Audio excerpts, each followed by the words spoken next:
kita bisa berkumpul di Masjid Jabal Uhud Al-Islami Tiban Batam, dan pembahasan di malam hari ini kita akan membahas tentang dua kitab hadis yang tersahih setelah Al-Quranul Karim, Sahih Al-Bukhari dan Sahih Al-Muslim. Kenapa saya angkat pembahasan ini? Karena mengenal dua kitab hadis ini artinya kita lebih mengenal agama yang selama ini kita yakini. Namun sebelum saya menjelaskan tentang kedua kitab tersahih setelah Al-Quran ini, saya ingin memberikan muqaddimah terlebih dahulu bahwa tidak ada satupun umat dari umat para nabi dan rasul sejak zaman Nuh sampai yang terakhir Isa bin Maryam sebelum rasul, ada umat yang menghafal kitab-kitab yang diturunkan kepada para nabi dan rasul serta ucapan-ucapan para nabi dan rasul melebihi umat Islam. Tidak ada Bani Israel menghafal Taurat dan menghafal ucapannya Nabi Musa ataupun perbuatannya. Begitu juga umatnya Nabi Isa. Tidak banyak orang-orang Nasrani yang menghafal Injil ataupun menukilkan perkataan Isa sebagaimana sabda Nabi SAW yang dihafal para sahabatnya. Dan ini menunjukkan keistimewaan umat Islam dibandingkan umat sebelum Islam. Baik hafalan mereka terhadap Al-Quran, sampai anak kecil saja ada yang hafal Quran. Tapi agama Yahudi ataupun Nasrani jarang di antara mereka yang hafal Taurat ataupun Injil. Ini menunjukkan bahwa agama Nabi SAW akan senantiasa lebih terjaga dibandingkan agama selain daripada Islam. Dan itu berdasarkan isyarat firman Allah Azza wa Jal, inna nahnu nazzalna dzikra wa inna lahu lahafidhun. Kami yang menurunkan dzikra Al-Quran dan yang semisalnya sunnah, dan kami pula yang akan menjaganya. Di zaman para sahabat Nabi SAW, para sahabat Nabi SAW apabila turun wahyu maka mereka akan segera menghafalnya. Makanya di zaman itu Al-Quran itu melekat di dada-dada para sahabat. Walaupun kalau bicara tentang hadis Nabi SAW, maka sedikit sekali sahabat yang mencatat. Tetapi kalau wahyu Al-Quran banyak, bahkan Nabi SAW itu memiliki 45 sekretaris yang mencatat wahyu apabila turun. Di sana ada Mu'adz ibn Jabal, ada Anas ibn Malik, Zaid ibn Thabit, belum lagi Khulafaur Rashidin, Abu Bakar, Umar, Uthman, Ali, Muawiyah bin Abi Sufyan, Zaid ibn Thabit, dan banyak para sahabat yang dijadikan para pencatat Quran. Tetapi hadis Nabi SAW tidak banyak. Ada tapi tidak banyak. Seperti Abdullah ibn Amr bin As, itu tukang mencatat hadis. Jadi setiap Nabi SAW bicara atau melakukan sesuatu dicatat sama Abdullah ibn Amr bin As itu. Sampai suatu ketika ada orang-orang jahiliyah mengatakan kepada Abdullah ibn Amr ini, wahai Abdullah, kenapa kau catat segala sesuatu yang datang dari Muhammad? Bukankah dia manusia? Terkadang dia bicara dalam kondisi marah ataupun ridha. Maka dia pun menyampaikan perkataan orang ini kepada Nabi SAW. Tapi Rasul mengatakan, uktub wa ma kharajtu min lisani ilal haq. Tulis saja. Karena apapun yang keluar dari lisanku adalah sebuah kebenaran. Makanya Abu Hurairah radhiyallahu anhu mengatakan, tidak ada sahabat yang banyak hafalan melebihi diriku kecuali Abdullah ibn Amr bin As, karena dia mencatat. Jadi ada orang yang mencatat hadis, tapi tidak banyak di zaman Nabi SAW. Dan di masa Khalifah Umar bin Khattab radhiyallahu anhu, ketika wafatnya Rasul, kemudian Abu Bakar Siddiq, kemudian Khalifah jatuh ke tangan Umar bin Khattab, Umar itu sudah hendak membuat catatan-catatan hadis, karena dikhawatirkan kemudian hadis ini akan hilang. Akan tapi Umar mengurungkan niatnya karena dikhawatirkan manusia meninggalkan Quran dan beralih kepada hadis Rasul. Tidak jadi di zaman Umar itu. Baru kemudian di zaman Umar bin Abdul Aziz, barulah di zaman ini beliau mengutus Abu Bakar ibn Hazm, pembantunya, untuk berangkat menemui Al-Imam Az-Zuhri rahimahullahu ta'ala, karena ketika itu memang tidak ada ulama yang pakar melebihi Imam Zuhri. Jadi Abu Bakar bin Hazm ini menyampaikan kepada Zuhri ini perintah Umar bin Abdul Aziz agar Imam Zuhri mengumpulkan seluruh apa yang didengar oleh dia dari sahabat Rasul, dari Nabi SAW. Sejak itulah hadis dikumpulkan. Siapa yang pertama mengumpulkannya? Umar bin Abdul Aziz memerintahkan kepada Abu Bakar ibn Hazm, kepada ulama besar namanya Zuhri, untuk mencatat segala hadis Nabi. Di sini permulaan pencatatan hadis Rasul. Baru kemudian, setelah kemudian,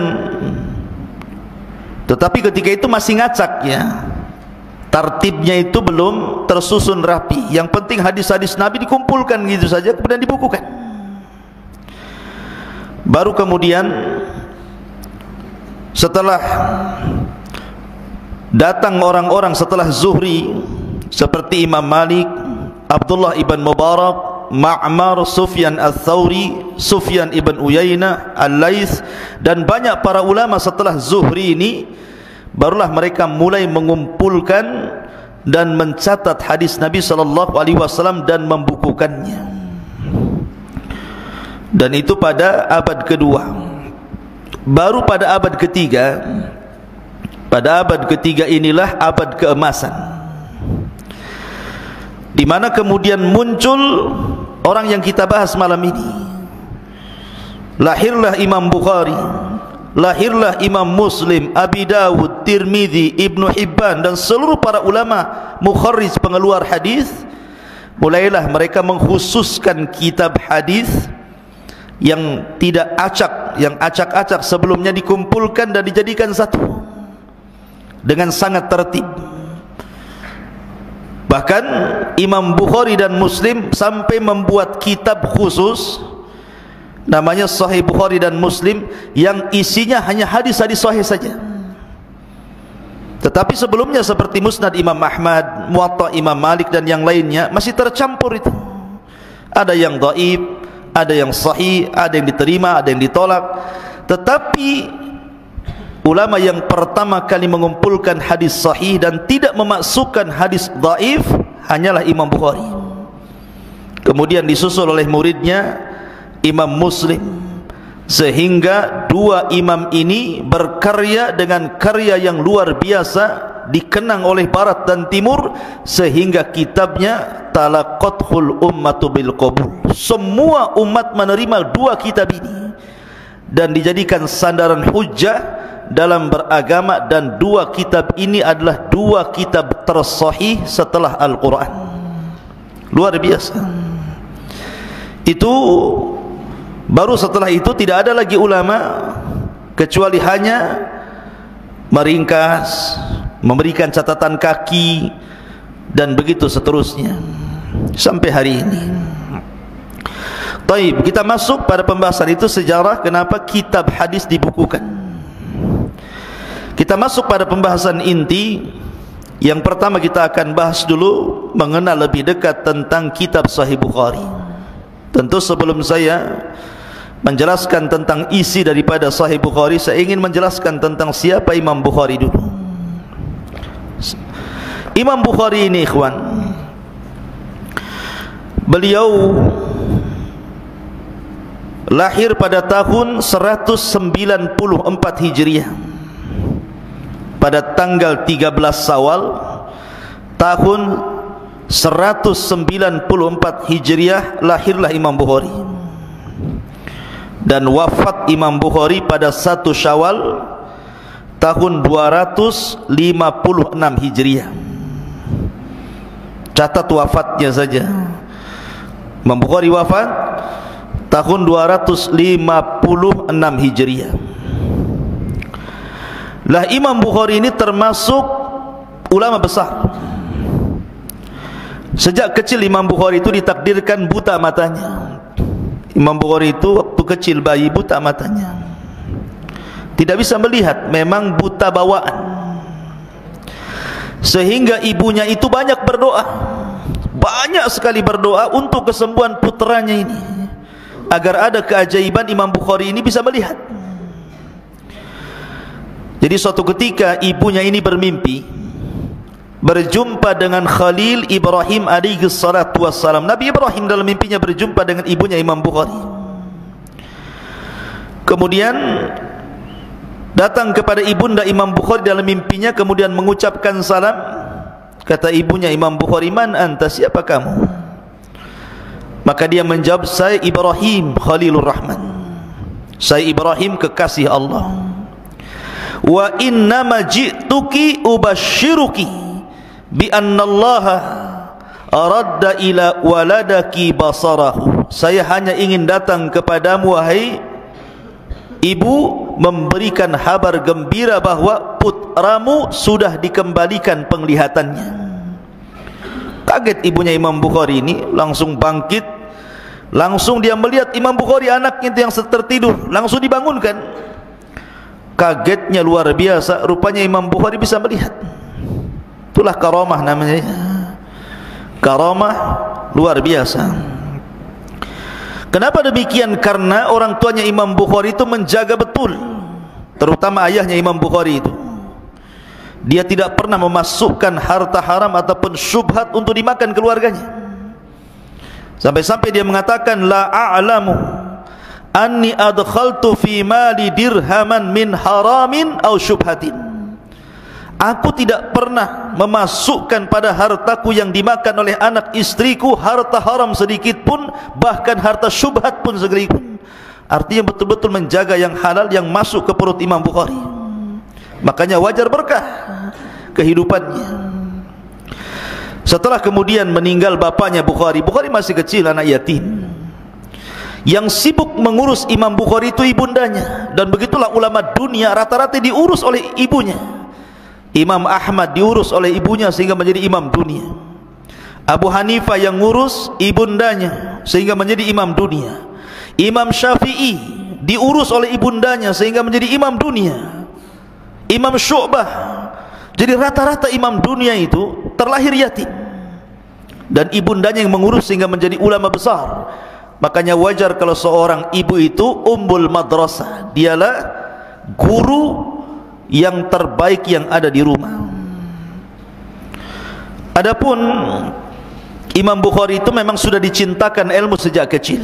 Jadi Imam Bukhari itu dari kecil suka ilmu, suka hadis, penghafal hadis. Lah Imam Bukhari sendiri ikhwan yang dimuliakan Allah Subhanahu wa taala, diberikan kekuatan hafalan itu luar biasa. Di zaman itu dia punya guru namanya Muhammad Yahya Az-Zuhli. Muhammad Yahya Az-Zuhli itu gurunya dan merupakan qadhi hakim di Bukhara kala itu. Terus satu gurunya Imam Bukhari itu masih kecil, masih 11 tahun ketika itu, hadir di majlis gurunya. Jadi gurunya Muhammad Yahya Az-Zuhli ini membacakan sebuah hadis dengan sanadnya. Kemudian gurunya mengatakan dari Sufyan, dari Abi Zur'ah, Abi Zubair, dari Ibrahim An-Nakhai, kemudian menyebutkan sanadnya.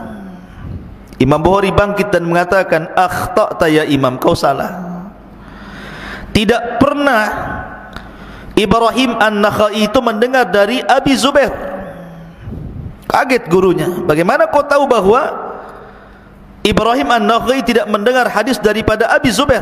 Kata Imam Bukhari, cek saja kitab aslinya. Maka tiba-tiba dia mengambil buku, kemudian mengecek kitab aslinya. Rupanya betul perkataan Bukhari. Yang benar bukan Abi Zubair, tapi Zubair ibn Adi. Ibrahim An-Nakhai mendengar dari Zubair bin Adi, bukan Abi Zubair. Kata gurunya ini, dia mengatakan kepada murid-muridnya yang lain, catatlah ucapan anak kecil ini. Maka dia benar. Jadi dari situ banyak para talabatul ilmi akhirnya mereka segan dengan Imam Bukhari. 11 tahun bisa menegur guru ulama dunia Muhammad Yahya Az-Zuhli ketika itu. Merupakan apa? Kecerdasan ilmu dan kekuatan hafalan. Makanya ketika Imam Bukhari besar, ketika usia 16 tahun, mulai dari rihlah itu berjalan ke negeri-negeri untuk mencari ulama. Dia berangkat ke Mesir, berangkat ke Mekah, berangkat ke Madinah, berangkat ke Irak, berangkat ke Baghdad, berangkat ke Syam, berangkat ke Kufah, ke Rai, Samarkand, Naisabur, Jazirah, dan banyak negeri-negeri dikelilingi Imam Bukhari. Padahal di zaman itu nggak ada pesawat, di zaman itu nggak ada kereta, nggak ada bus, paling tinggi naik unta atau jalan kaki. Tapi tidak pernah lelahnya Imam Bukhari mencari ilmu, sampai-sampai dia mengatakan, aku belajar kepada 1080 syaikhan, 1080 lebih syekh. Itu gurunya Imam Bukhari. Jadi Imam Bukhari itu berguru kepada 1080 ulama. Luar biasa. Antum baru belajar sama Abu Humairah saja, sama Ustaz Soleh, berapa orang lah di sini gurunya? 10 atau 20 guru saja. Ini belajar ke 1080 syekh, dan semuanya kibar ulama, semua ulama-ulama besar, bukan ulama kaleng-kaleng, ya, ulama besar. Itulah Imam Bukhari rahimahullahu ta'ala. Dan Imam Bukhari ini dikenal ibadahnya, qiyamul lailnya luar biasa. Apabila datang bulan Ramadan, maka dalam satu hari dia mengkhatamkan 2 kali. Pagi hari dia baca Quran dari Al-Baqarah sampai An-Nas, selesai. Nanti di malam hari dia khatamkan lagi Al-Quran. Berarti selama Ramadan kalau setiap hari menghatamkan 2 kali, berarti kalau 30 hari berarti 60 kali khatamkan Quran tuh. Kuatnya beliau dalam beribadah. Ma'asyiral muslimin yang dimuliakan Allah Azza wa Jalla. Adapun di antara waraknya Imam Bukhari itu ikhwan, dia kalau mencantumkan hadis dalam sahihnya, dia langsung bukan dicatat di buku begitu, tetapi dia sebelum mencantumkan satu hadis dalam kitab Sahih Bukhari itu, dia mandi dulu. Setelah mandi dia solat 2 rakaat. Setelah itu kemudian dia tafakur dengan Allah. Kemudian dia berpikir, layak nggak hadis ini saya masukkan di kitab saya ini. Bayangkan Imam Bukhari itu ikhwan, dicatat oleh para ulama kitab sahihnya itu. Dan ini menurut pendapat yang paling kuat saja Imam Ibn Hajar, karena Imam Ibn Hajar itu yang paling baik ketika mensyarah kitab Sahih Bukhari, dan itu diakui para ulama. Dia mengatakan bahwa jumlah hadis yang sahih yang terdapat dalam Sahih Bukhari itu jumlahnya 2602 hadis. Catat itu. Hadis yang dicantumkan Imam Bukhari dalam kitab sahihnya berapa? 2602 hadis. Itu dicantumkan. Bayangkan, kalau setiap satu hadis ketika hendak diletakkan Imam Bukhari dicatat dalam bukunya, dia mandi, kemudian solat 2 rakaat, kemudian berfikir kepada Allah, baru dicatat. Berarti 2602 kali mandi dan 2602 kali solat. Karena setiap satu hadis mandi, solat, baru dicatat satu hadis dia. Dia istikharah kepada Allah Azza wa Jalla. Antum ini jarang mandi, jangan letakkan hadis pula, mandi pun tidak. Ya. Nggak ada air Ustaz, mana ada air banyak. Ya. Ma'asyiral muslimin yang dimuliakan Allah Azza wa Jalla, lihat tawadhunya Imam Bukhari itu. Meletakkan satu hadis saja, mandi dulu, solat dulu, istikharah, baru diletakkan. Ini hadis yang tercantum dalam Sahih Bukhari 2602. Tetapi yang terulang-ulang, kan kitab Sahih Bukhari kan tebal tuh, hadisnya ada yang diulang-ulang oleh Imam Bukhari dengan sanad yang lain, atau karena sebuah bab itu hadis yang diulang-ulang dalam kitab Sahih Bukhari itu ada yang mengatakan jumlahnya 7.397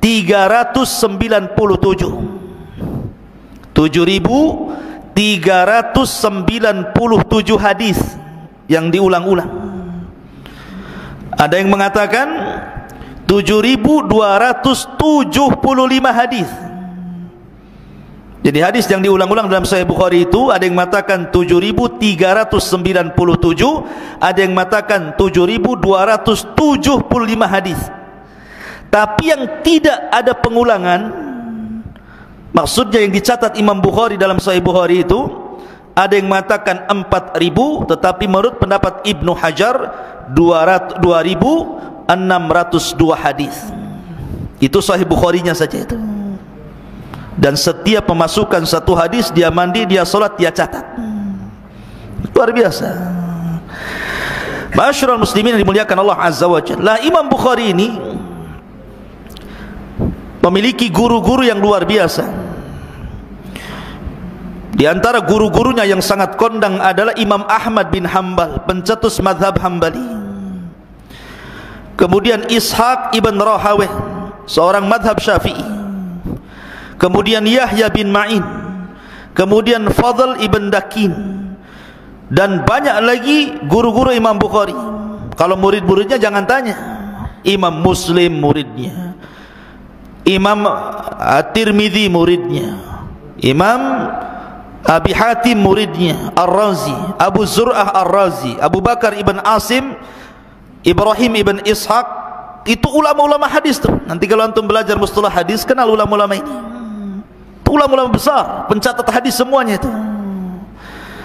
Kalau muridnya saja sekelas Imam Muslim, Tirmidzi, Abi Dawud gitu ya, dan yang lainnya, berarti Imam Bukhari ini memang luar biasa. Jabalul Hifdi namanya, gunung hafalan tuh Imam Bukhari itu. Ma'asyiral muslimin, para santri, ikhwan dan akhwat yang dimuliakan Allah Azza wa Jalla. Lah Imam Bukhari juga dijelaskan, kalau dia memberikan kajian seperti saya seperti ini nih, yang datang itu bukan 100, 200, 1000, 2000, tidak. Sekali kajian itu asyratu alaf, 10.000 orang yang hadir di majelis dia. Itu kajian rutin itu. Kalau mungkin di pesantren banyak lah yang hadir karena banyak santri. Kalau saya ngisi kajian di masjid-masjid ya kadang 10 orang. Itu pun yang ngantuk separuh gitu. Kadang ya agak banyak lah, kalau ke Jabal Arafah, di Al-Khair, di Muhajirin lumayan gitu. Tapi ini yang hadir 10.000 orang setiap kajian coba. Dan dari mana-mana negara datang. Dari mana-mana negara datang hanya untuk hadir di majelis Imam Bukhari, mencatat hadisnya. Ma'asyiral muslimin yang dimuliakan Allah Azza wa Jalla. Adapun sebab kematiannya, Imam Bukhari ini kan bermasalah dengan gurunya, namanya Yahya Az-Zuhli tadi yang disebutkan. Bermasalah tentang masalah lafaz Al-Quran. Imam Bukhari menganggap lafaz Quran itu makhluk, sementara Yahya Az-Zuhli mengatakan lafaz Quran itu kalamullah. Padahal Imam Bukhari itu memerinci dengan mengatakan as-sautu sautul qari wal kalamu kalamul bari. Adapun suara yang keluar ketika membaca Quran itu suara makhluk, suara kita. Adapun kalam yang keluar itulah kalamullah Al-Quran. Tapi Imam Bukhari diserang akhirnya. Banyak murid-muridnya yang kemudian menjauh dari Imam Bukhari karena ditahdir oleh gurunya, kemudian dia diusir dari negaranya. Bayangkan, diusir dari negaranya Imam Bukhari itu, ujian Imam Bukhari itu. Akhirnya dia keluar dari Bukhara, kemudian berjalan ke Samarkand sambil mengarang satu kitab bantahan gurunya, Khalqu Af'alil Ibad. Dari situlah Imam Bukhari banyak pikiran, sakit hati juga, ya manusiawi gitu ya.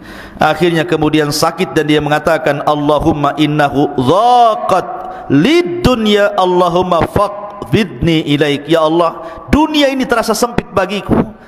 Ya Allah, kalau Engkau berkehendak cabutlah nyawaku. Maka Imam Bukhari pun kemudian meninggal di akhir malam. Di akhir malam, hampir mendekati Idul Fitri, di akhir Ramadan. Kemudian ketika Idul Fitri, barulah dia dimandikan, dikafankan dan dikuburkan. Imam Bukhari dikuburkan ketika Idul Fitri. Ya. Ma'asyiral muslimin yang dimuliakan Allah Azza wa Jalla, itu sekilas biografinya. Kita masuk kepada kitab inti yang kita bahas, mengenal kitabnya Imam Bukhari, Sahih Al-Bukhari. Namanya itu bukan Sahih Bukhari sebenarnya, itu kan kalimat singkat saja, Sahih Bukhari, Sahih Muslim. Tapi Imam Bukhari tidak memberi nama Sahih Bukhari, namanya panjang. Imam Bukhari memberikan nama kepada kitabnya itu Al-Jami, As-Sahih, Al-Musnad, Al-Mukhtasar min umuri Rasulillah sallallahu alaihi wasallam wa sunanihi wa ayyamihi. Kitabnya panjang namanya itu. Ya, saya ulangi, Al-Jami, As-Sahih, Al-Musnad, Al-Mukhtasar min umuri Rasulillah sallallahu alaihi wasallam wa sunanihi wa ayyamihi. Nah, itu judul kitabnya. Tapi yang kita kenal singkat saja Sahih Bukhari. Saya ingin tanya satu orang, coba ulangi, antum coba ulangi nama kitabnya. Antum jangan nengok ke belakang. Hah? Yang antum tulis gimana? Antum nulis apa? Hah? Nunduk ke buku tapi enggak ditulis. Al-Jami' As-Sahih, Al-Musnad, Al-Mukhtasar min umuri Rasulillah sallallahu alaihi wasallam wa sunanihi wa ayyamihi. Antum talabatul ilmi harus tak hafal gini namanya. Nanti ditanya nama kitab Sahih Bukhari apa enggak tahu. Al-Jami'us Sahih, Al-Musnad, Al-Mukhtasar min umuri Rasulillah sallallahu alaihi wasallam wa sunanihi wa ayyamihi, atau dengan singkat Sahih Bukhari gitu saja. Itulah namanya. Kenapa disebut Al-Jami' As-Sahih? Karena kitab Sahih Bukhari itu berbeda dengan kitab Sunan. Kan ada Sunan Imam Ahmad, Sunan Abi Dawud, Sunan Tirmidzi, Sunan Ibnu Majah, Sunan Daruqutni, kan sunan-sunan tuh. Kalau sunan-sunan itu, kitab-kitab sunan itu hanya lebih banyak kepada masalah hukum-hukum saja. Bahas salat, taharah, zakat, puasa, haji gitu ya. Tolak, nikah, buyu dan begitu seterusnya. Hanya berkisah tentang hukum-hukum. Jadi kitab-kitab sunan itu isinya hanya berkisah tentang masalah hukum-hukum saja. Tapi Sahih Bukhari namanya Jami'. Jami' itu sesuatu yang mencakup segalanya. Jadi dalam Sahih Bukhari itu juga dijelaskan tentang tauhid, kitabul iman, kitabul ilmi, ta'bir ru'ya, kitabul riqaq, kitab al-fadail, tafsir, hukum. Jadi lengkap. Makanya disebut Al-Jami'.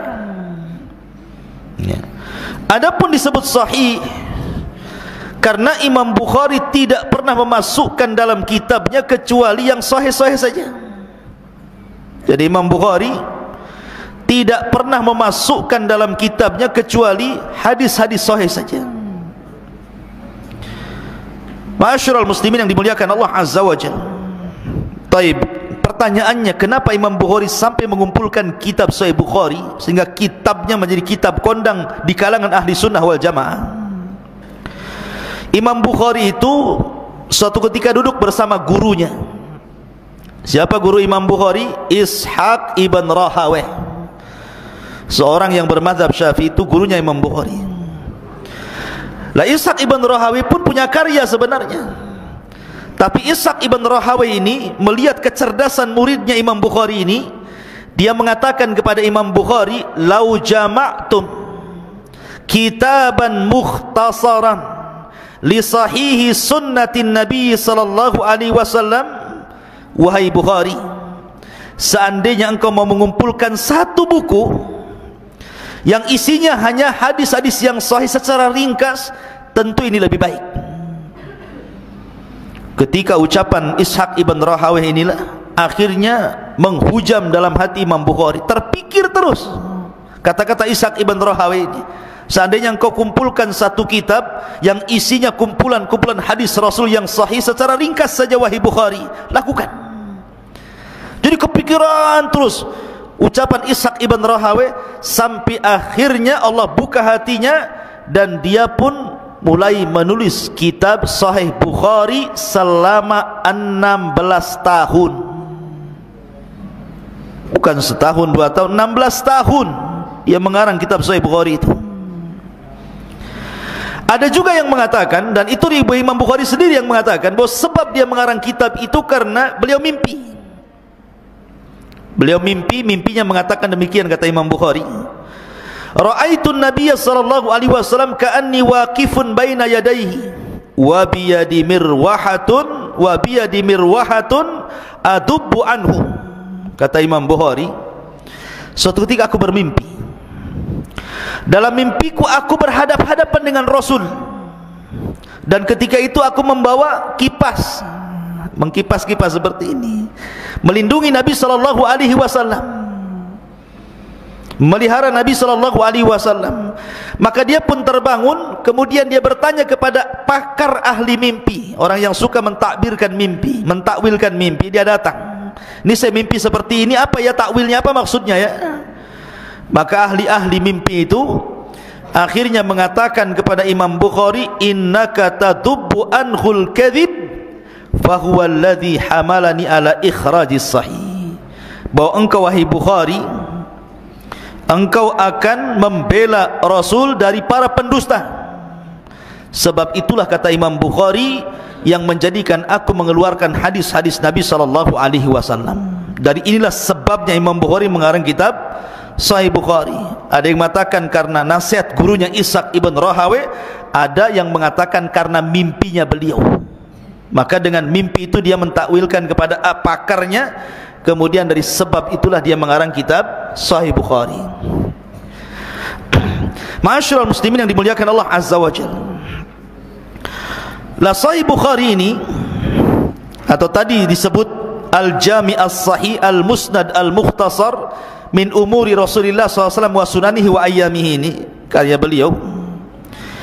Ini Imam Bukhari luar biasa, ikhwan. Jadi beliau ketika mengarang kitab ini betul-betul dia menseriusi, enggak asal-asalan. Imam Bukhari ini sebenarnya beliau hafal kitab itu, hafal hadis-hadis yang sahih itu banyak. Bukan 2602 hadis yang tercantum dalam Sahih Bukharinya saja, tidak. Bahkan dia pernah mengatakan bahwa saya menghafal hadis yang sahih, saya menghafal hadis yang sahih itu lebih daripada 100.000 hadis. Bayangkan, hafal hadis mi'atu alfi hadis, itu yang ada di kepala Imam Bukhari itu. Hafidtu min hadithi Rasulullah sallallahu alaihi wasallam mi'ata alfi hadisan. Bayangkan, aku hafal dari hadis Nabi itu sampai 100.000. Bukan 100 hadis, antum arba'in saja balik loh, nggak hafal-hafal gini. Ini 100.000 hadis dia hafal di kepalanya, bukan di luar kepala kayak antum di luar kepala hadisnya. Ini dalam kepala ya. Jadi, tetapi anehnya yang dicantumkan dalam kitab As-Sahih Al-Jami' Al-Musnad Al-Mukhtasar min umuri Rasulillah wa sunanihi wa ayyamihi ini hanya 2602 saja kan. Kenapa tidak dicantumkan semua di situ? Ada yang mengatakan boleh jadi hafalan sebanyak itu karena tidak semua hadis. Boleh jadi mungkin perkataan para sahabat Rasul, Abu Bakar berkata, Umar, Uthman, Ali, atau mungkin perkataan tabi'in. Kalau perkataan sahabat disebut mauquf, kalau perkataan tabi'in disebut maqtu, gitu ya. Atau mungkin hadis itu banyak jalurnya, sehingga Imam Bukhari menghafal bersama jalur-jalurnya sehingga sampai 100.000 hadis beliau hafal, walaupun yang dicantumkan hanya 2.602 hadis dalam sahihnya, dan yang terulang-ulang yang sekitar 7.000 lebih tadi, 7.375 hadis yang terulang-ulang gitu ya. Tetapi ini menunjukkan bahwa cerdasnya hafalan Imam Bukhari, dan dialah pertama yang mengarang kitab sahih, maksudnya kumpulan hadis sahih yang sebelumnya belum pernah ada ulama yang mengumpulkan hadis yang khusus yang sahih saja dalam satu buku. Berarti dia mencetak sejarah, karena dia awal yang mencetak kitab yang mengumpulkan hadis-hadis sahih saja. Ma'asyiral muslimin yang dimuliakan Allah Azza wa Jalla. Lah, di antara pujian para ulama atau perhatian para ulama kepada kitab Sahih Bukhari luar biasa. Karena kalau kita melihat tidak ada satupun kitab yang disyarah seperti sarahnya dalam kitab Sahih Bukhari ini. Kan kitab itu banyak dikarya para ulama tuh, tetapi tidak ada satupun kitab yang disyarah oleh para ulama sebanyak sarah Sahih Bukhari. Banyak sekali, sampai-sampai para ulama mengatakan ratusan para ulama mensyarah kitab Sahih Bukhari itu. Walaupun demikian, yang paling masyhur dari sarah Bukhari apa? Fathul Bari namanya. Lah, Fathul Bari ini sebenarnya yang pertama mengarang siapa? Ibnu Rajab Al-Hambali. Itu yang mengarang pertama kali kitab Fathul Bari itu Imam Ibnu Rajab Al-Hambali. Tapi sayang keburu meninggal, dan syarahnya baru sampai kepada Kitabul Janaiz saja, kitab masalah jenazah saja. Kemudian diteruskan oleh muridnya namanya Abdurrahim Al-Iraqi, atau dikenal dengan Imam Iraqi. Kemudian muridnya mengarang kitab namanya Fathul Bari juga, sarah Sahih Bukhari. Tetapi Imam Iraqi pun keburu meninggal, dan syarah Sahih Bukhari yang dikarya beliau tidak tahu ada di mana, hilang, tidak sempat dicetak.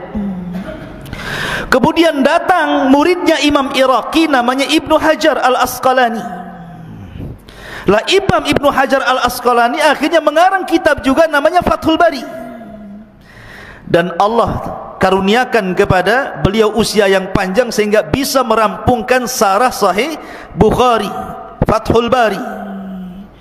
Dan Imam Syaukani mengatakan ketika memuji kitabnya Imam Ibnu Hajar Fathul Bari, la hijrata ba'dal fathi, katanya. Tidak ada hijrah lagi setelah Fathul Bari. Artinya tidak perlu melihat kitab lain ketika mensyarah Sahih Bukhari. Jadi Fathul Bari itu ada 3 marhalah. Pertama dikarang oleh Ibnu Rajab Al-Hambali sampai Kitabul Janaiz. Setelah itu meninggal, diteruskan muridnya oleh Abdurrahim Al-Iraqi, tapi kitabnya enggak ada. Kemudian dilanjutkan oleh muridnya lagi Ibnu Hajar, sama juga kitabnya namanya Fathul Bari, dan diselesaikan dari awal sampai akhir, dan itu kitab terbaik dalam sarah Sahih Bukhari, sampai para ulama mengatakan la hijrata ba'dal fathi, tidak ada hijrah lagi setelah Fathu. Bukan Fathu Mekah maksudnya, Fathul Bari ya. Lihat bagaimana para ulama memberikan perhatian kepada Sahih Bukhari ini, luar biasa. Ya, kalau karya-karya yang lain sih banyak. Saya akan sebutkan seperti A'lamus Sunan yang dikarang oleh Abu Sulaiman Al-Khattabi, meninggal 388 Hijriah, itu juga syarah Sahih Bukhari. Kemudian syarah Sahih Bukhari yang dikarang Ibnul Battal Al-Qurtubi Al-Maliki yang meninggal pada tahun 449 Hijriah. Kemudian ada syarah Mushkilatul Bukhari dikarang oleh Muhammad ibn Said ibn Yahya yang meninggal pada tahun 637. Di sana ada Syarah Bukhari yang dikarang oleh Yahya ibn Syaraf An-Nawawi yang meninggal pada tahun 676 Hijriah. Di sana ada Al-Badrul Munir As-Sari fi Kalami ala Sahihil Bukhari yang dikarang oleh Abdul Karim ibn Abdin Nur yang meninggal pada tahun 735 Hijriah, dan banyak lagi At-Tanqih fi Syarhil Jami' Sahih, kemudian juga At-Tawdih li Syarhil Jami' As-Sahih, kemudian Al-Ifham Syarh Sahihil Bukhari, dan banyak sekali karyanya. Memang tidak ada satu kitab yang banyak disyarah kecuali kitab Bukhari, dan syarahnya luar biasa, berjilid-jilid ya. Dan ini menunjukkan keberkahan siapa? Pengarangnya, Al-Imam Al-Bukhari rahimahullahu taala. Kemudian di antara tazkiyah para ulama, rekomendasi para ulama tentang kitab Sahih Bukhari, berkata Imam As-Sakhawi, Sahihul Bukhari wa Sahihu Muslimin as-sahhul kutub ba'da kitabillah, bahwa kitab Sahih Bukhari dan Muslim adalah kitab tersahih setelah Al-Quran. Dulu sebelum Bukhari dan Muslim lahir, kitab tersahih setelah Al-Quran itu kitabnya Imam Malik, namanya Al-Muwatta li Imam Malik. Muwatta pun banyak yang ngarang, salah satunya Imam Malik ngarang kitab Muwatta. Sepakat para ulama sampai di zaman itu khalifah meminta Muwatta itu untuk dijadikan undang-undang negara, tapi Imam Malik menolaknya. Tetapi setelah Bukhari lahir, Muslim lahir, kemudian mengumpulkan hadis sahih Bukhari dan Muslim dalam kitab keduanya, akhirnya para ulama setelahnya memandang bahwa dalam kitab Muwatta itu tidak semua hadis sahih dicantumkan Imam Malik di situ. Ada yang sahih, ada yang lemah, bahkan ada yang sampai maudhu. Akhirnya ulama menurunkan derajatnya Muwatta Imam Malik, dan Imam Bukhari dinaikkan derajatnya, kemudian Imam Muslim, dan akhirnya kedua kitab ini mengungguli kitabnya Muwatta, sehingga talaqathul ummatu bil qabul. Semua ulama sepakat bahwa tidak ada kitab tersahih setelah Al-Quran dalam pencatatan hadis Rasul kecuali Imam Bukhari dalam kitabnya Al-Jami' As-Sahih Al-Musnad Al-Mukhtasar min umuri Rasulillah SAW wa sunanihi wa ayyamihi. Begitu juga kitabnya Imam Muslim yang kita kenal dengan Al-Imam Sahih Muslim, atau disebut Al-Jami' As-Sahih li Imami Muslim. Maka dua kitab ini disepakati para ulama. Kemudian juga Imam Ibnu Salah mengatakan, kitabahuma asahul kutub ba'dal Quran. Dua kitab Bukhari Muslim adalah yang tersahih setelah Al-Quran. Bahkan Imam Ibnu Taimiyah mengatakan dalam perkataan beliau, fa innal ladzi ittafaqa alaihi ahlul ilmi, bahwa sesuatu yang sudah disepakati para ulama, annahu laisa ba'dal Qur'ani asah min kitabil Bukhari wa Muslim, bahwa tidak ada setelah Al-Quran itu kitab yang lebih sahih melebihi kitabnya Imam Bukhari dan kitabnya Imam Muslim. Dan banyak seperti pujian Ibnu Hajar, pujian Siddiq Hasan Khan yang mengatakan inna salafa wal khalaf jami'an qad atbaqu ala asahil kutubi ba'da kitabillahi ta'ala al-Bukhari thumma Muslim, bahwa para ulama salaf atau khalaf sepakat bahwa tidak ada kitab tersahih setelah Al-Quran melebihi Bukhari Muslim, dan begitu seterusnya. Termasuk juga Al-Imam Abi Al-Marwazi, Al-Imam Ibnul Marwazi, dia mengatakan, aku tertidur suatu ketika. Al-Marwazi mengatakan, kuntu naiman, aku tertidur, baina rukni wal maqam, di antara rukun dan maqam. Faru'aitun Nabiya SAW fil manam, dan aku pun melihat Nabi dalam tidurku. Faqala, dan dia mengatakan, ya Aba Zaid, ila mata tadrusu kitab Syafi'i wala tadrusu kitabi. Wahai Aba Zaid, sampai kapan kau belajar kitab Syafi'i dan meninggalkan kitabku, kata Rasul. Faqultu ya Rasulullah, wahai Rasul, wa ma kitabuk, apa kitabmu wahai Rasul? Maka Rasul mengatakan, Jami'us Sahih li Muhammad ibn Ismail, kitabku adalah Jami' As-Sahih yang dikarang oleh Muhammad ibn Ismail ataupun Imam Bukhari. Bayangkan, sampai Imam Marwazi bermimpi seperti itu, didatangi Rasulullah. Imam Marwazi kan dia mendalami fikih Syafi'i. Kata Nabi, kau disibukkan dengan fikih Syafi'i, sekali-kali kau sibukkan dengan kitab hadis, maksudnya gitu. Ini yang ngomong Rasulullah nih dalam mimpinya Al-Marwazi ini. Kata Marwazi, aku enggak paham kitab yang kau maksud wahai Rasul. Maka Rasulullah SAW mengatakan apa? Kitabnya Jami As-Sahih yang mengarang Muhammad ibn Ismail Al-Bukhari. Sampai ulama dimimpikan tentang Sahih Bukhari loh, bayangkan. Jadi penting seseorang itu belajar hadis. Ya mungkin antum, kelas antum enggak apa-apa lah, masih Arba'in Nawawi. Itu kan banyak, hampir secara global diriwayatkan oleh Bukhari Muslim. Arba'in Nawawi dulu antum hafal, baru nanti naik ke yang lebih tinggi daripada Arba'in Nawawi. Ma'asyiral muslimin yang dimuliakan Allah Azza wa Jalla, santri ikhwan dan akhwat yang dimuliakan Allah Azza wa Jalla, ini di antara sedikit dari biografi dari Sahih Bukhari. Karena waktu juga singkat, kita masuk pada Sahih Muslim. Sahih Muslim. Bicara tentang Sahih Muslim, tentu kita akan bicara sedikit tentang siapa Imam Muslim. Imam Muslim itu termasuk a'immatul Islam, ulama-ulama Islam. Dan kitabnya tersahih setelah Al-Quran, setelah Sahih Bukhari tentunya ya. Lah nama beliau Imam Muslim itu Muslim ibn Hajjaj ibn Muslim ibn Warad Al-Qushari An-Naisaburi. Beliau dilahirkan sekitar tahun 206 Hijriah, dan dia adalah salah satu murid terbaiknya Imam Bukhari. Walaupun dalam sahihnya Imam Bukhari itu kan gurunya, tapi tidak dicantumkan satupun riwayat dari Bukhari. Aneh kan gitu. Imam Muslim itu kan berguru kepada Imam Bukhari, tapi dalam kitab Sahih Muslim tidak ada riwayat Bukhari, padahal gurunya tuh. Ada yang mengatakan, kenapa Imam Muslim tidak mencantumkan riwayat Bukhari dalam Sahih Muslim?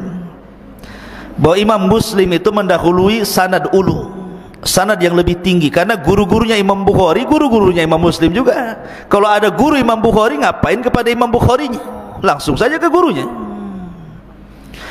Ada yang mengatakan karena ketika itu terjadi fitnah. Jadi ketika Imam Bukhari difitnah oleh Muhammad Yahya Az-Zuhli, sementara Imam Muslim juga salah satu muridnya Muhammad Yahya Az-Zuhli, ketika itu yang banyak membela Imam Bukhari adalah Imam Muslim. Sampai ketika dia mendengar bahwa Imam Zuhli mencela Imam Bukhari, mentahdir Imam Bukhari, dia pulang, dia ambil catatan hadisnya Muhammad Yahya Az-Zuhli, dia lempar, ambil kembali, aku tidak akan meriwayatkan hadis dari kamu. Sejak itu dia tidak meriwayatkan hadis dari Muhammad Yahya Az-Zuhli ataupun dari Bukhari sendiri. Makanya Imam Muslim itu dia tidak meriwayatkan, mengakui Imam Bukhari, tapi Imam Bukhari beda. Imam Bukhari itu diberikan kelembutan, walaupun dia difitnah oleh gurunya Yahya Az-Zuhli, tetap saja dalam sahihnya dicantumkan pula Yahya Az-Zuhli riwayatnya, tapi dengan nama samarkan, disamarkan namanya, menunjukkan bahwa Imam Bukhari tidak melihat orangnya, tapi melihat hadis itu sahih dari Nabi SAW. Ya. Lah Imam Muslim, kembali kepada Imam Muslim, ma'asyiral muslimin yang dimuliakan Allah Azza wa Jalla, Imam Muslim ini memiliki keutamaan besar di hadapan para ulama. Ketika dia berjumpa dengan Imam Bukhari sebagai gurunya, maka dia bermulazamah terus sampai-sampai kalau tidak ada Bukhari, tidak ada Muslim. Jadi yang mencetak Imam Muslim justru Imam Bukhari, padahal itu termasuk akran sekaligus gurunya, teman sekaligus gurunya gitu ya. Tapi banyak mempengaruhi terhadap Imam Muslim. Lah kalau bicara tentang biografi Imam Muslim panjang karena waktu juga, kita langsung kepada Sahih Muslim saja. Jadi Imam Muslim itu ketika mengarang kitab Muslim, dihabiskan waktunya 15 tahun. Kalau Imam Bukhari berapa? 16 tahun, beda setahun. Kalau Imam Bukhari mengumpulkan hadis sehingga menjadi Al-Jami'us Sahih itu 16 tahun. Kalau Imam Muslim 15 tahun. Dia rangkai kitabnya sampai akhirnya menjadi sebuah kitab namanya Sahih Muslim. Lah sebagaimana Imam Bukhari itu kan tidak sembarang juga ketika mencatat hadis. Imam Muslim juga sama. Karena Imam Bukhari itu ketika dia mencatat hadis Nabi SAW, dia mendatangi 3 ulama. Pertama Ahmad bin Hanbal, Imam Ahmad ma'ruf. Kemudian Ali ibn Madini, ma'ruf, seorang ulama jarh wa ta'dil, itu ulama semasa Imam Ahmad hidup. Kemudian Yahya ibn Ma'in, ini ulama dunia semua nih. Imam Ahmad, Ali bin Madini, Yahya bin Ma'in, ini ulama dunia. Imam Bukhari diambil bukunya, setelah dikarang dia berikan kepada Imam Ahmad. Bagaimana menurut kamu di sini kitab saya ini? Kemudian setelah Imam Ahmad berikan rekomendasi oke, dia datang kepada Ali bin Madini. Setelah Ali bin Madini oke, dia datang kepada siapa tadi? Ali Yahya ibn Ma'in. 3 ulama ini sepakat dan takjub dengan karya Imam Bukhari, kecuali mengkritik 4 hadis. Mengkritik 4 hadis dan mengatakan sebaiknya yang 4 hadis ini dikeluarkan saja katanya. Tetapi Imam Bukhari berbeda pandangan. Walaupun 3 imam ini menganggap lemah, tapi Imam Bukhari menganggap sahih, sehingga Imam Bukhari tetap mencantumkannya. Sampai-sampai dijelaskan oleh Al-Imam Al-Uqaili, al-qawlu qawlul Bukhari, yang benar ucapan Bukhari. Jadi tetap dicantumkan. Lah Imam Muslim juga sama. Jadi ketika dia mengarang kitab Sahih Muslim itu, dia datang kepada beberapa ulama. Salah satunya adalah Abi Zur'ah Ar-Razi. Abi Zur'ah Ar-Razi itu seorang ulama hadis kondang. Dia datang kepada Abi Zur'ah Ar-Razi, bagaimana karya saya? Coba catat, lihat ada yang salah enggak? Setelah kemudian datang kepada Abi Zur'ah Ar-Razi, dia datang kepada Abi Hatim. Abu Hatim ini gimana? Kemudian setelah itu dia datang kepada Muhammad ibn Muslim dan banyak beberapa para ulama. Dan Imam Muslim ini mengikuti saran ulama. Jadi kalau kata Abi Zur'ah Ar-Razi, kayaknya hadis ini bermasalah, keluarkan saja, dia keluarkan. Kalau suruh masuk, masukkan ya. Jadi memang sudah dapat rekomendasi. Makanya antum kalau nanti suatu ketika Allah takdirkan menjadi penulis gitu kan, kemudian ngarang buku, nggak bisa langsung dicetak, tapi antum harus cari mungkin ustadz yang senior, tolong ini baca karya saya ini, ada yang salah enggak? Nanti kalau bisa dikasihlah muqaddimah di depan gitu. Seperti itulah kebudayaan ulama ketika mengarang buku, itu maksudnya. Lah Imam Bukhari ini berbeda dengan Sahih Bukhari. Jadi Sahih Muslim ini berbeda dengan Sahih Bukhari. Kalau Sahih Bukhari itu tertata dengan bab. Jadi Sahih Bukhari itu kan ada babnya itu. Nanti kitab solat itu babnya macam-macam.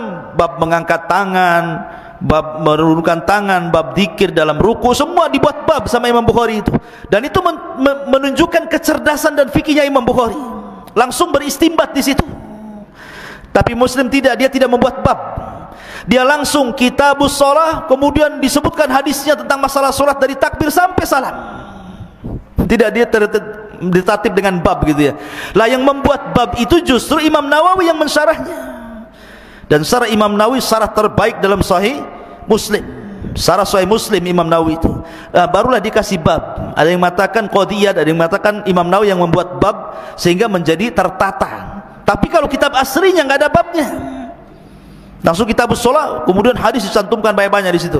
Kalau Imam Bukhari tidak rapi, dia ada bab ini, bab ini, bab ini, sehingga ketika orang membacanya langsung paham bagaimana istimbat Imam Bukhari dalam hadis itu. Terkadang satu hadis dipotong-potong jadi banyak, dibuat per bab gitu ya. Kemudian juga yang membedakan Sahih Muslim dan Bukhari, kalau di dalam kitab Bukhari tidak ada muqaddimahnya.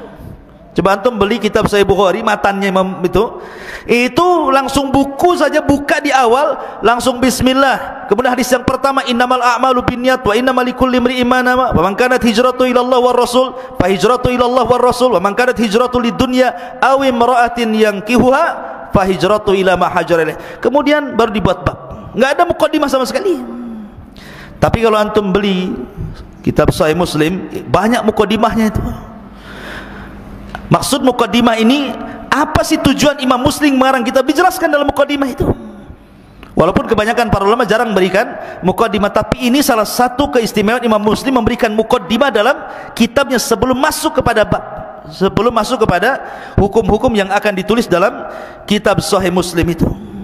Dan jumlah hadis yang diletakkan dalam Sahih Muslim itu 4,000. Berapa? 4.000 hadis.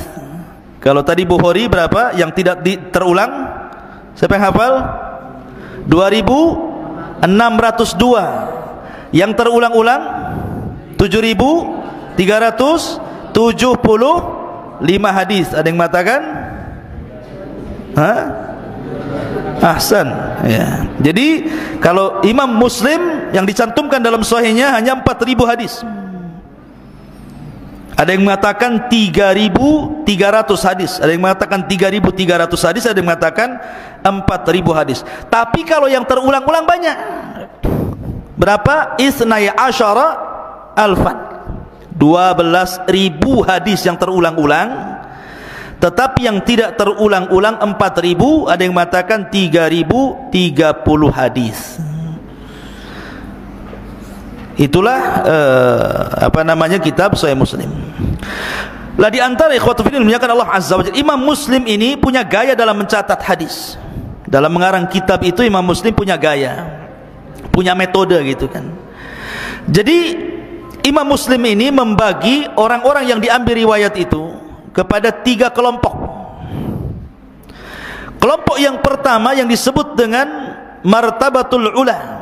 Memang ini martabat tertinggi, seperti Sufyan Ats-Tsauri, Sufyan ibn Uyainah, Imam A'mash, Ibrahim An-Nakhai, Ibnu Mubarak, Muhammad Al-Mahdi. Itu rutbatul ula namanya, kelompok yang paling tinggi. Ini kalau ada hadis datang dari orang-orang ini, maka Imam Muslim sudah tidak komentar, langsung ambil, dicantumkan dalam sahihnya. Ini kelompok yang pertama nih, yang Imam Muslim tidak pernah komentar. Kalau datang hadis dari 2 Sufyan, Sufyan Ats-Tsauri dan Sufyan ibn Uyainah, kalau datang dari hadis dari A'mash, Ibrahim An-Nakhai, Ibnu Mubarak, Muhammad Al-Mahdi dan ulama sezaman mereka, Imam Muslim tidak tanya-tanya. Kalau hadis datang dari mereka, langsung dicantumkan dalam sahihnya. Karena mereka adalah kelompok yang luar biasa. Kemudian kelompok yang kedua, Imam Muslim itu mengambil hadis dari orang-orang yang secara agama itu bagus, disaksikan syahidalahu ahlul khair wad din. Jadi ulama menyaksikan dia memang orang baik, ahli agama, ahli ibadah. Tetapi dalam hafalan hadis bermasalah. Dibicarakan para ulama. Seperti umpamanya Yazid ibn Abi Ziyad, Lais ibn Abi Sulaim dan yang lainnya, itu dibicarakan tentang hafalannya. Tetapi ketakwaannya luar biasa. Lah Imam Muslim tetap mengambil. Tetapi bukan dijadikan hadis inti, tapi dijadikan mutabi namanya, hanya penguat saja. Tapi Imam Bukhari tidak mau. Imam Bukhari kalau sudah dibicarakan hafalannya, anti meletakkan hadisnya di sahihnya, nggak mau Imam Bukhari. Itulah kelebihannya Imam Bukhari di sini. Syaratnya juga beda. Kalau Imam Muslim itu syaratnya harus sezaman dan memungkinkan ketemu walaupun tidak ketemu. Tapi Imam Bukhari tidak bisa, bukan sezaman saja, harus ketemu baru dicantumkan riwayatnya. Makanya Imam Bukhari itu walaupun punya guru 1080 orang, tapi dia mengatakan saya bisa menyebutkan hadis yang kuriwayatkan, siapa namanya, di mana tempatnya, bagaimana dia meriwayatkan kepada saya. Karena syarat Imam Bukhari harus berjumpa dengan orangnya baru dicatat hadisnya. Kalau Imam Muslim tidak perlu berjumpa, yang penting sezaman dan memungkinkan ketemu. Itulah bedanya Bukhari dengan Muslim, syaratnya tidak beda kan. Makanya Bukhari lebih tinggi dibandingkan Muslim dari sini. Tetapi kalau kelompok yang ketiga, para pendusta, muttaham bil kadzib, Imam Muslim la karamah, tidak ada kemuliaan, tidak akan diambil riwayatnya. Dari sini ikhwatu fiddin bahwa inilah perbedaan Sahih Bukhari dan juga Sahih Muslim. Intinya bahwa Imam Muslim betul-betul meletakkan hadis, kehati-hatiannya luar biasa. Tetapi kalau kita melihat rijalnya hadis Bukhari dan Muslim itu, maksudnya guru-gurunya atau jalan-jalannya, jalur-jalurnya hadis itu, ada yang rijalnya Bukhari juga rijalnya Muslim, dan itu banyak, ribuan. Tapi ada juga Imam Bukhari ini meriwayatkan rijalnya tidak ada dalam Sahih Muslim, begitu juga rijalnya dalam Sahih Muslim tidak ada dalam Sahih Bukhari. Tum paham nih rijal-rijal gini. Nanti akan sampailah pelajarannya ke mustalah hadis. Saya akan menerangkan saja, nanti akan paham. Ada yang mengatakan bahwa 435 rijal beriwayat hadis yang dicantumkan dalam Sahih Bukhari tidak ada pada Sahih Muslim, dan 620 rijal Sahih Muslim tidak ada pada Bukhari, walaupun kebanyakan rijalnya bersepakat. Makanya ada istilah muttafaq alaih, disepakati keduanya, Bukhari Muslim gitu ya. Ada rawahul Muslim saja, ada rawahul Bukhari saja, ada muttafaq alaih, disepakati keduanya kan gitu ya, karena berawal dari sini ya. Maka ada perbedaan antara Sahih Bukhari dan Muslim dari berbagai macam sisi, tetapi banyak juga kesamaannya. Tapi yang jelas bahwa dua kitab ini adalah dua kitab tersahih setelah Al-Quran. Dan saya sarankan, nasihatkan kepada antum, kalau antum punya rezeki, belilah dua kitab ini plus dengan syarah-syarahnya. Kalau sudah bisa baca, kita baca, atau cari guru belajar tentang dua kitab ini supaya antum lebih mampu lagi untuk mendalami Islam. Karena orang-orang Syiah, mereka mencela dua kitab ini dan mengatakan ini dua kitab mimpinya ahli sunnah. Ketika ada orang mencela Imam Bukhari dan Muslim, berarti sama juga mencela Islam dan mencela para ulama ahli sunnah yang sudah mensepakati bahwa tidak ada kitab yang sahih setelah Al-Quran melebihi Bukhari, Sahih Bukhari dan juga Sahih Muslim. Ini diantara penjelasan, karena juga waktu saya ambil yang singkat-singkat saja. Mudah-mudahan ada manfaatnya, ikhwan. Dan tolong yang sudah dicatat faedah-faedah itu antum hafal, karena di sini saya dikasih amanah untuk ngasih hadiah susu kambing. Susu apa ini? Susu lajiz, susu beruang. Ini susu kucing. Susu apa ini? Pokoknya susu lah ya. Ikhwan 3, akhwat 2. Tutup buku antum. Tutup semua, tutup. Buku catatan antum tutup. Baik, pertanyaan yang pertama. Tutup. Pertanyaan yang pertama, yang mudah saja. Sebelah sini ya. Antum jangan sini. Pokoknya sebelah kamera ke sini. Saya tanya antum. Berapa jumlah hadis yang terulang-ulang dalam Sahih Bukhari dan yang tidak terulang-ulang dalam Sahih Bukhari? Berdiri.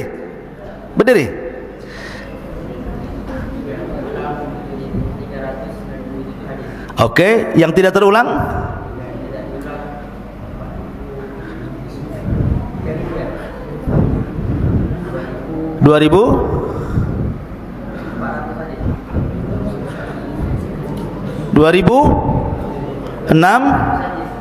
602 hadis. Antum dapat harus cepat separuh karena jawab satu, tapi nggak apa-apa, anda kasih sini. Masya Allah, ahsan. Taib. Oh ya.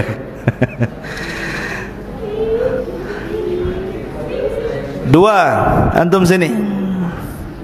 Sebutkan 3 muridnya Imam Bukhari. Tiga muridnya Imam Bukhari. Enggak usah 32 saja, enggak usah 21 saja. Antum berdiri. Imam Muslim. Wow, dia Muslim aja antum. Fadhil. Satu lagi rame-rame.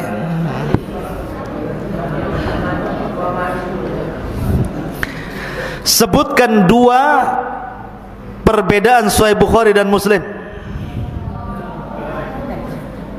2 saja, nggak banyak-banyak. Antum apa? Berdiri. Nggak tahu. Antum, afadhal. Jangan melorot pula antum. Gimana? Perbedaan Sahih Bukhari dan Muslim. Kalau Sahih Bukhari tidak memiliki muqaddimah. Ahsan. Kalau yang Muslim memiliki muqaddimah. 1, yang 2. Kalau Sahih Bukhari syarat untuk menulis dan hadis di dalam bukunya itu harus sejaman dan berjumpa. Ahsan. Muslim? Kalau Muslim itu hanya sejaman dan tidak perlu berjumpa. Iya, memungkinkan berjumpa. Ahsan, Masya Allah. Ini antus lajiz. Fadal. Sarungnya diikat dulu. Nanti melorot sampai di sini. Sini. Fadal. Jazakallah khairan. Salaman dulu. Sekarang akhwat, ada mic-nya nggak di belakang tuh? Ada, taib.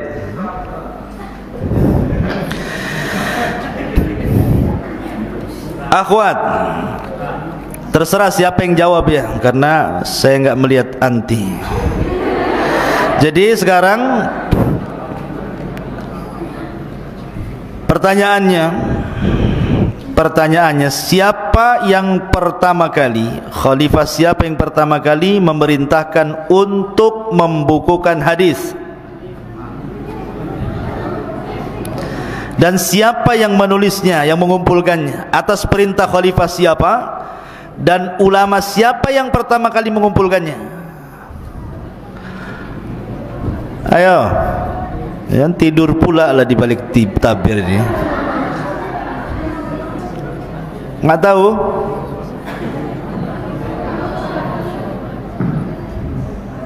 Coba siapa yang jawab?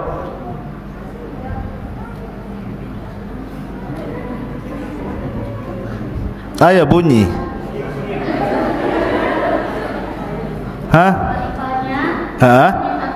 Ahsanti. Terus yang Imam Zuhri. Ahsanti. Tolong lempar di kolongnya tuh. Ini. Oke. Jangan lempar dari atas kena kepala nanti. Lempar dari kolong saja. Taib. Pertanyaan yang kedua sekaligus terakhir.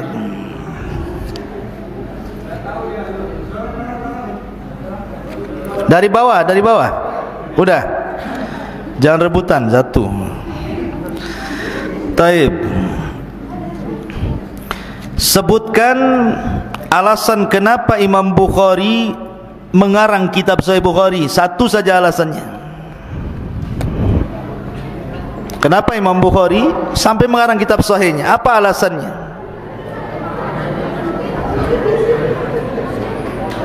Ayo silakan.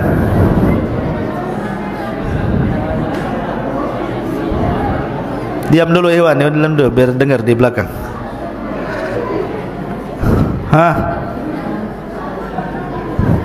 Kalau nggak ada yang jawab, saya minum sendiri. Ayo kasihkan mic-nya yang mau jawab tuh. Apa alasannya? Kenapa Imam Bukhari sampai mengarang kitab Sahih Bukhari itu? Apa penyebabnya? Karena perkataan gurunya. Siapa namanya? Ahsanti, Masya Allah. Nih. Iya, dengan berakhirnya susu terakhir, maka berakhir pula kajian di malam hari ini. Mudah-mudahan ada manfaatnya. Subhanakallah bihamdika asyhadu an la ilaha illa anta astaghfiruka wa atubu ilaik. Allah taala. Assalamualaikum warahmatullahi wabarakatuh.